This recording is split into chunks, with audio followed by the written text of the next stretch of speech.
Senhoras e senhores, prezados confrades da Academia, na ausência do presidente escalado para essa sessão, que é o Paulo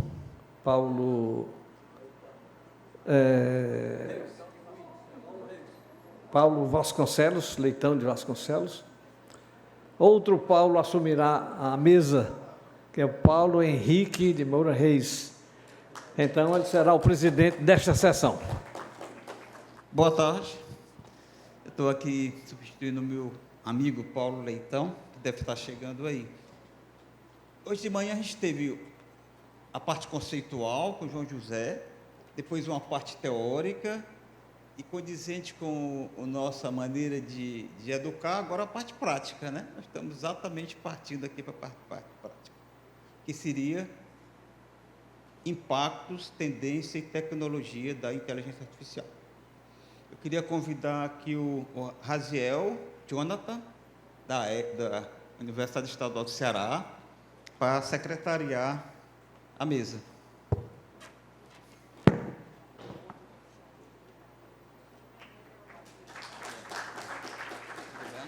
Sente aí, tu vai ficar com certificado. Vamos, então, compor a mesa dos expositores, né? O André Xenofonte, depois a gente fala do currículo dele aqui, vamos nos aproximar, vai fazer uma abordagem sobre a aplicação da IA no consultório. Dr. Álvaro Madeiro, não estou vendo o Álvaro aqui ainda. Enquanto o Álvaro chega, o nosso reitor, benemérito, que também está vindo, então vamos começar. Chame os debatedores. Primeira debatedora, a doutora Marta Maria das Chagas Medeiros. A nossa queridíssima doutora Maria dos Prazeres Ferreira Rabelo. E o professor Manuel Dorico de Moraes Filho. Vamos compor a mesa de debatedores.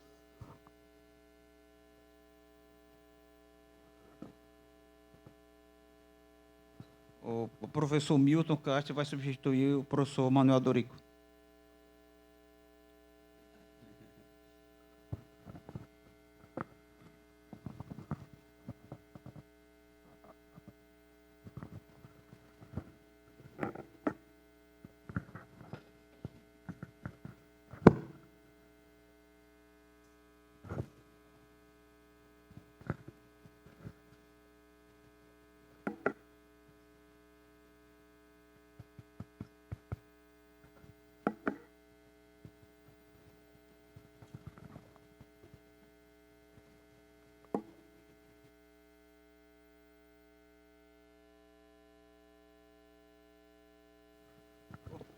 Bom, vamos começar, então, com o Dr. André Xenofonte, que é médico e reumatologista do Hospital Geral de Fortaleza, membro do Serviço de Reumatologia do Hospital Geral. André, você tem 15 minutos, né, para nos falar sobre a aplicação da inteligência artificial no consultório. Ok?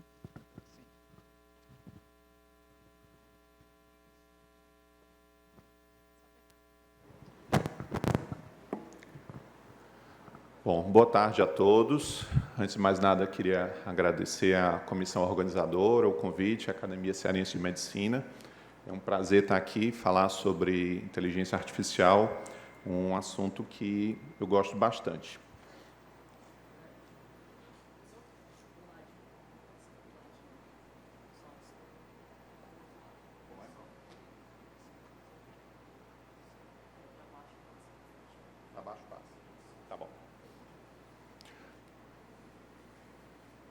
Bom, eu sou médico reumatologista, trabalho no Hospital Geral de Fortaleza e não tenho conflitos de interesse para essa apresentação.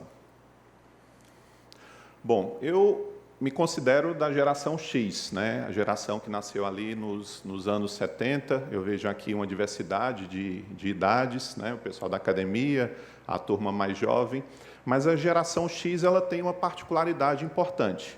É a geração que nasceu na era analógica, conviveu com o início da internet, da digitalização, entrou no mercado de trabalho com as ferramentas digitais e agora, mais uma vez, está vivendo a revolução da inteligência artificial. Então, nós passamos por todas as... marcar aqui o tempo. Passamos por todas essas mudanças e estamos vivendo, tendo que se reinventar a cada mudança de paradigma na nossa profissão, na nossa sociedade. E, para a gente, muitas vezes a inteligência artificial parece coisa de ficção científica, né? Então, parece coisa de filme. Então, você conversar com a máquina, fazer uma ligação e ver uma outra pessoa ali de frente, quando eu me lembro de assistir os Jetsons e achava absurdo, né? Como é que você vai fazer uma ligação conversando com outra pessoa com a câmera? E hoje é a coisa mais rotineira que a gente pode viver. Mas, no mundo real, como é que isso tem sido aplicado? A gente tem visto uma grande revolução. Então, eu peguei aqui alguns artigos, algumas coisas, para a gente discutir e tentar dimensionar o impacto que a inteligência artificial está provocando para a gente. Então, nesse trabalho, eles fizeram o ChatGPT fazer o teste de aprovação para um departamento de emergência e ele conseguiu fazer o diagnóstico correto 97%, 10% acima dos médicos humanos. Essa outra inteligência artificial, em 2021, foi treinada com mais de 1 milhão de eletrocardiogramas e conseguiu ter um desempenho de diagnóstico superior ao dos cardiologistas que eles avaliaram. Essa outra inteligência artificial do Google foi aplicado o teste de aprovação para você fazer parte, né, da licença médica americana. E eles conseguiram passar com desempenho excepcional, com 85% de acerto. Um parêntese, depois de ver esse artigo, eu fiz isso, doutora Marta, com a nossa prova de título, né, da Sociedade Brasileira de Reumatologia do ano passado, pretendo fazer a desse ano, e colocando no ChatGPT, e ele conseguiu 70%, um pouco mais de 70% de aprovação, quer dizer, seria aprovado com esse resultado. Aqui um dado de oftalmologia, né, em 2024, um chatbot conseguiu superar os especialistas em glaucoma e equiparou os especialistas em retina, em precisão, diagnóstico e tratamento.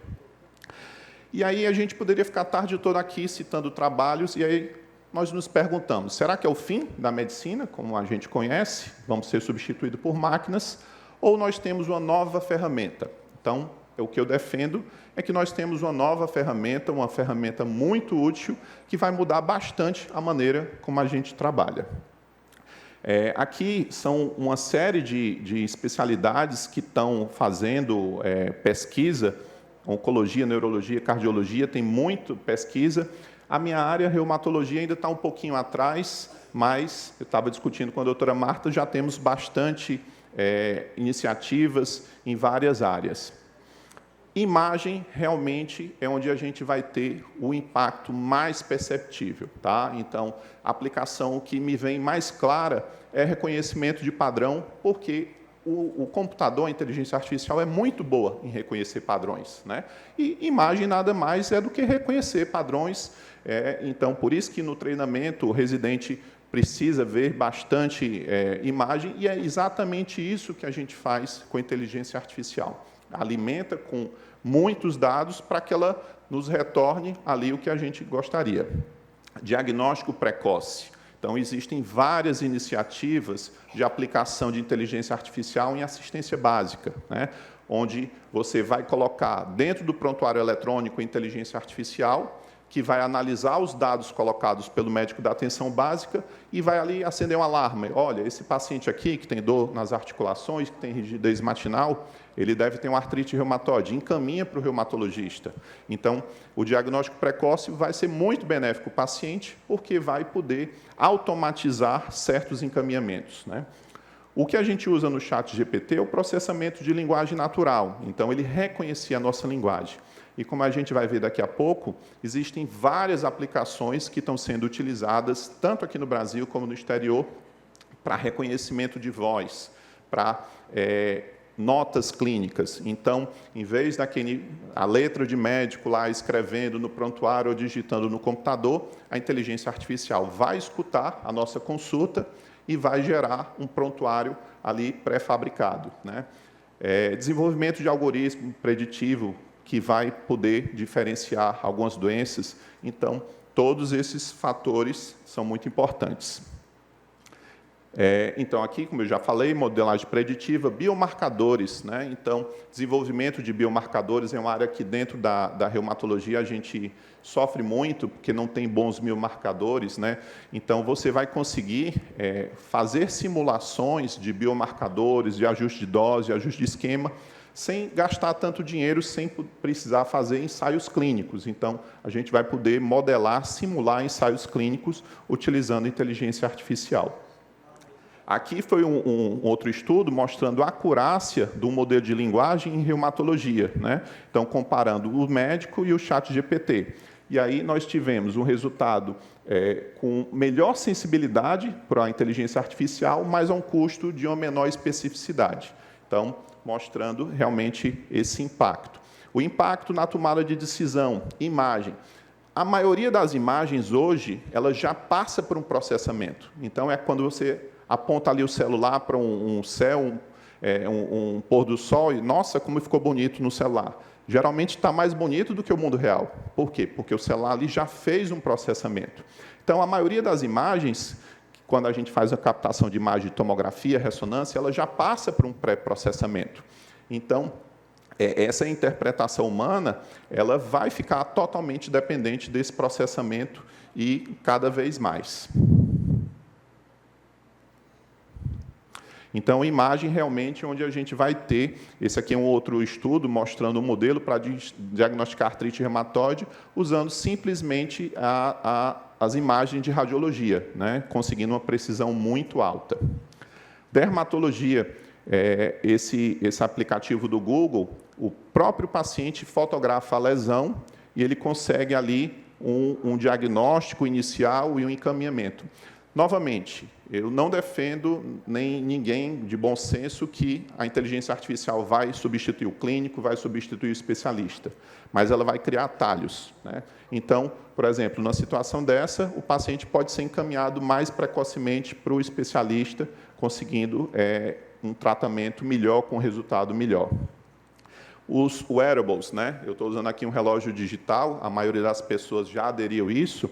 Esse estudo, ele colocou um aplicativo, um relógio digital, já existe anel digital, vários tipos de esses vestíveis, né? Os wearables.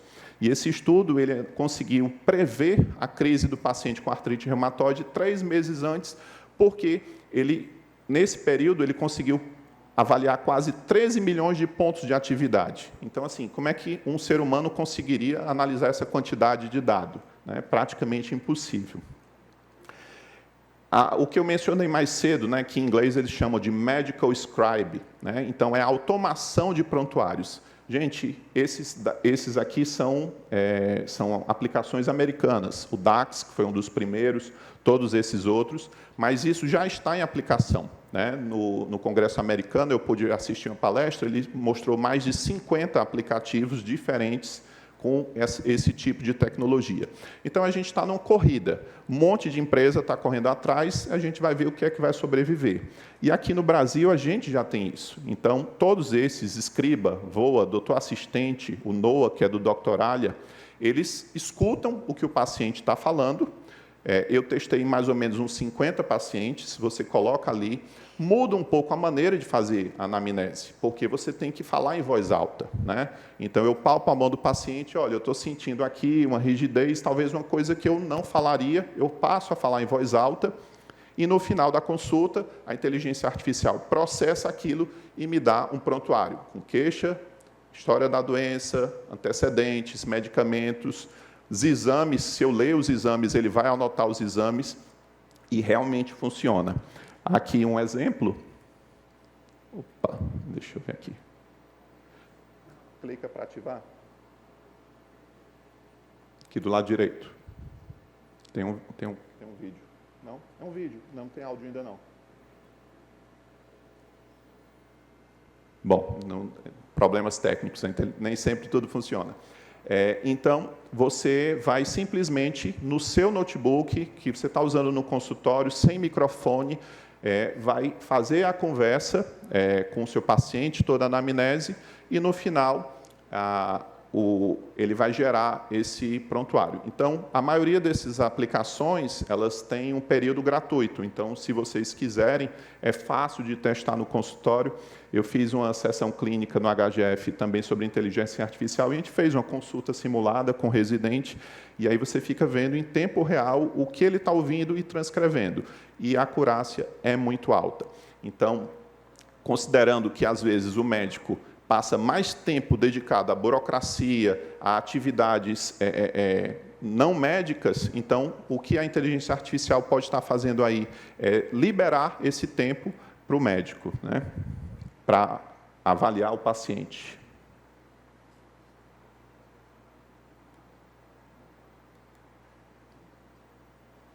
Parou aqui. Agora foi. Aprendizado. Outra área importantíssima, onde a gente vai ter um impacto muito grande, é no aprendizado. Então, pesquisa bibliográfica, eu ainda lembro da faculdade, de ir lá na biblioteca, procurar nas fichinhas, né? Então, depois a gente passou para o Bibliomed, Medscape, todas essas ferramentas. Então, hoje, existe uma infinidade, aqui são 4 ferramentas, o mais conhecido é o Open Evidence, onde você coloca uma pergunta clínica, você não vai usar palavras-chave. Então, quais são as últimas evidências de artrite reumatoide, quais são os protocolos de tratamento, e ele vai colocar ali já com as citações de uma maneira bem organizada, respondendo a pergunta. O Notebook LM, né, que é a novidade do momento, então, onde você vai conseguir citar artigos, colocar artigos, e ele vai gerar para você um mapa mental, um resumo, perguntas e respostas, ou até um podcast em áudio.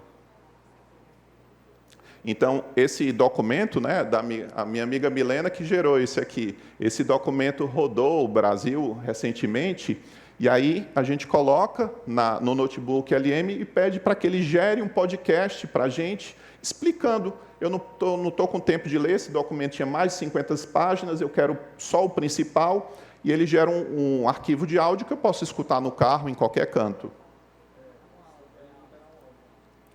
Acho que a gente não vai conseguir, né? Porque eu já estou meio sem tempo.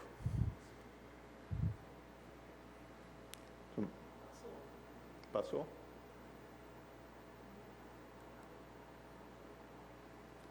Vamos ver se a gente consegue, que é bem interessante. Tá tranquilo.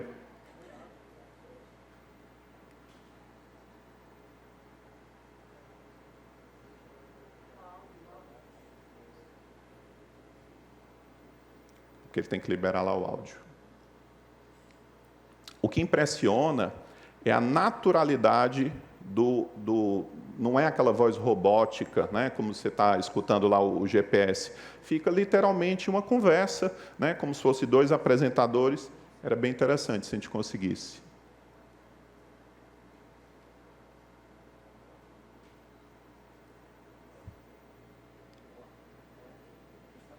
Uhum. É porque o técnico de som deu uma... Enquanto o técnico de som corrige, eu aproveito o espaço para convidar os outros 2 palestrantes. Perfeito. O Álvaro Jorge Madeiro Leite, que vai nos falar sobre a perspectiva da IA na pediatria. Álvaro, professor da UFC, seja bem-vindo. Pode compor a mesa aqui junto com o André. E o doutor José Rocha de Carvalho Lima, nosso reitor, e vou propor ele ser também membro benemérito da Academia Cearense de Medicina, para compor a mesa aqui, doutor Zé Lima. Vamos aqui, ó. Então, seria mais ou menos assim. Você coloca um artigo científico, tá? Em inglês ou em português. Aqui a gente colocou esse documento, que todo mundo viu. Aí eu peço para o Notebook LM, gratuito, qualquer pessoa que tenha o Gmail, cria um podcast para mim, resumindo esse documento, ou vários documentos, né? Ele pode fazer um apanhado de vários documentos. Né? E a idade. Exatamente. A projeção é que as mulheres sejam maioria na profissão logo, logo. Talvez já em 2025, 2026. Já? Nossa. E a galera tá mais jovem. Só uns 26, 27% tem 55 anos ou mais. A maioria tá começando a carreira ou no meio dela. E o que isso significa na prática? Essa renovação, mais mulher, mais jovem. Olha, pode trazer muita coisa boa, né? Novas formas de pensar o trabalho, talvez mais foco em certas áreas. Mas a gente não pode ignorar que ainda tem muita desigualdade de gênero. Principalmente em salário, imagina. Então, é uma maneira de aprender, de consumir um conteúdo de uma maneira fácil, escutando no carro e tudo. E isso tudo foi gerado por inteligência artificial. Eu posso pedir para que ela seja mais formal, ou eu posso usar aqui, como vocês viram, foi de maneira informal, com algum comentário mais jocoso, ou ela pode ser mais formal, mais técnica, tudo pode ser configurado.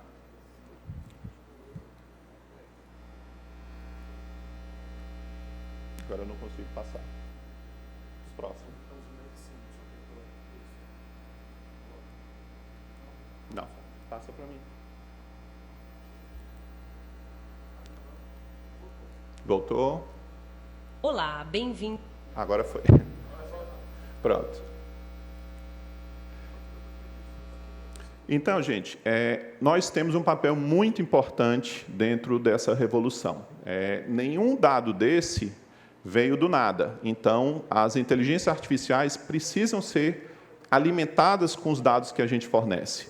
E tem um princípio de inteligência artificial que diz: entra lixo, sai lixo. Se você coloca um dado ruim, você vai ter um dado ruim. Então, nós, as associações, as entidades representativas, têm que participar disso para que nós não sejamos atropelados, né? Porque os grandes empresas de saúde vão usar isso, né? Vão colocar isso dentro dos seus sistemas de atendimento, de telemedicina, de inteligência artificial, e se a gente não participar, nós vamos ser atropelados. Então, essa curadoria de dados, temos que verificar os dados que estão entrando na inteligência artificial.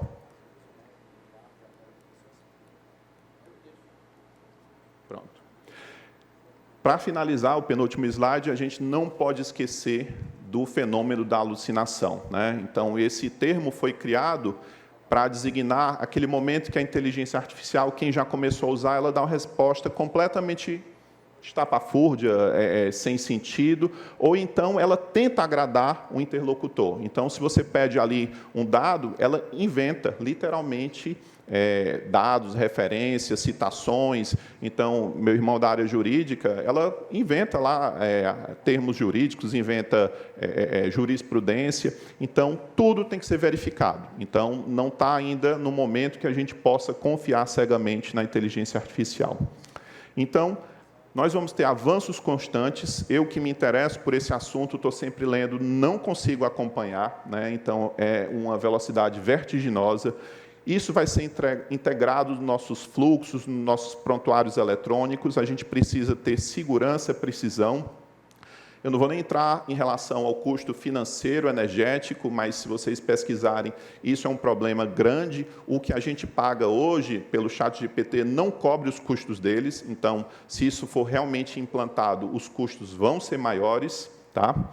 E, na interseção da tecnologia e da medicina, a inteligência artificial não vai ser uma promessa. Ela é uma realidade que está transformando radicalmente a maneira como nós diagnosticamos, tratamos e entendemos as doenças.